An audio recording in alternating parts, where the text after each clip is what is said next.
Bien, je suis là en tant qu'association de commerçants, j'aime le commerce de proximité. Nous avons beaucoup d'adhérents dans cette rue et beaucoup d'adhérents évidemment un petit peu partout en centre-ville et dans les quartiers. Nos adhérents et tous les commerçants nous ont demandé comment se fait-il que ce que nous avons derrière, cela dure depuis 9 ans où rien ne bouge. Donc j'ai essayé de comprendre un petit peu ce qui s'y passe. Je l'avais déjà compris déjà un petit moment. Il y a eu beaucoup d'articles, il y a eu beaucoup de vidéos, il y a eu beaucoup d'articles de presse dans les différents Ouest France ou le Ménil pour pas les nommer. Et c'était fait déjà depuis 2012. Qu'est-ce qui s'est passé en 2012? Il faut revenir 30 secondes à l'origine. En 2012, ce qu'il y a à côté, l'immeuble d'à côté. On fait un immeuble, il y a des autorisations du temps de monsieur Jean-Claude Boulard, paix à son âme. Cet immeuble se fait.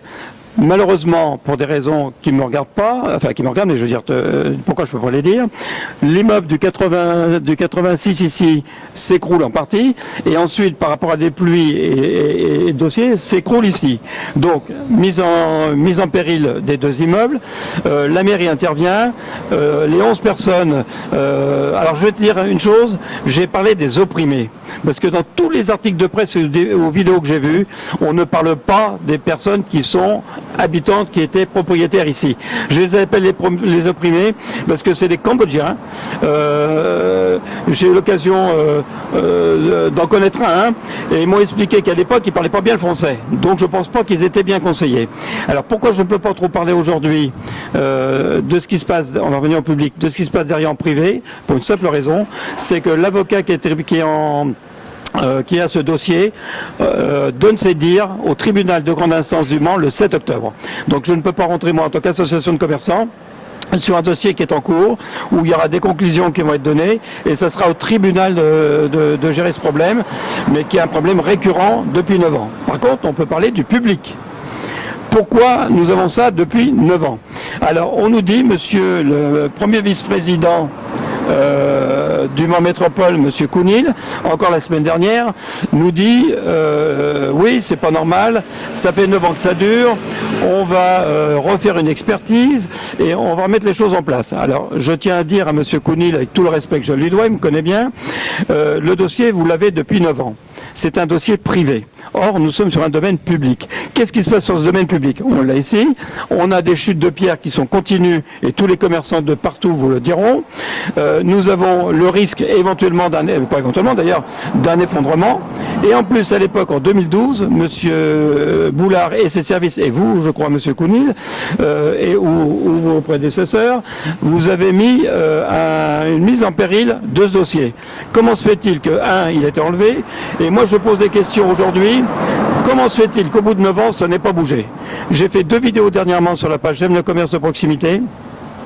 Premièrement, qui parle des personnes qui sont concernées, c'est-à-dire ceux qui aujourd'hui habitent dans des HLM, qui ont reçu aucune indemnité, qui ne sont défendus par personne. C'est pas un problème d'assurance. Je dis à M. Kounil en face de la caméra, ce n'est pas un problème d'assurance. Je connais le dossier par cœur maintenant, ce n'est pas un problème d'assurance. C'est un problème qui vient du promoteur, c'est un problème qui vient de l'architecte, c'est eux les responsables. Après, c'est le tribunal qui tranchera en fonction de ce que fait l'avocat, mais tout ça c'était démontré au niveau des expertises. Ce que nous regrettons aujourd'hui, c'est que la rue nationale, tant décriée, est une des rues les plus commerçantes du Mans. C'est une rue qui a besoin d'une dynamique. Et aujourd'hui, ce qui se passe derrière depuis 9 ans, c'est inadmissible. Inadmissible parce que ça a traîné sur le plan juridique par les différents intervenants. C'est-à-dire l'assurance de la partie adverse, ça a traîné par rapport à des personnes qui connaissaient pas bien le français, ça a traîné aussi parce qu'il n'y a peut-être pas eu les documents donnés suffisamment tôt à l'avance, et ça a traîné par le promoteur parce qu'il a tout intérêt à ce que ça traîne, parce que les enjeux sont colossaux. Par contre, au niveau de la mairie, où je n'ai rien contre la mairie évidemment comme d'habitude, mais je pose toujours les questions. Moi j'aime bien comprendre. À un moment donné, on nous dit, ça va être refait, on va refaire l'expertise. Mais quelle expertise? Là, au 88 et au 86, on ne peut pas rentrer. C'est impossible. Parce que ça a été démontré qu'à l'intérieur, ça s'effrite de partout. Il y a un risque vraiment d'éboulement. Voilà, conseiller des dépôts qui va amener de l'argent en public avec la mairie pour acheter des commerces vides. Ça, je suis tout à fait d'accord, parce qu'on est d'accord là-dessus, il y a une trentaine de commerces. Mais ça me surprend, c'est impossible qu'ils rachètent des commerces vides, qu'ils fassent une péremption sur des commerces qui sont vides. On n'est pas dans le sujet. Le sujet actuellement, il est au niveau du tribunal. Alors, la question, elle est claire. Hein. Qu'est-ce que compte faire la ville puisqu'une expertise, je dirais à la limite, ça ne sert à rien, puisqu'il faut attendre les conclusions de l'avocat. Par contre, depuis 9 ans, rien n'a bougé. Et comment se fait-il depuis 9 ans, rien n'a bougé? Non pas sur le plan privé, ça ne nous regarde pas, sur le plan public. Question d'argent? Il y a beaucoup dans ce que j'ai vu, il y a beaucoup d'intérêts en jeu. Ça arrange qui? Ça arrange le promoteur, ça arrange l'architecte au détriment des opprimés, et moi je défends les opprimés. Quand je parle on va me dire encore que je fais des coups de gueule, mais tant que je serai là, j'ai appris dans la vie à défendre quand je connais un dossier et qu'on me demande quelque chose. Les commerçants ne le savent pas toujours.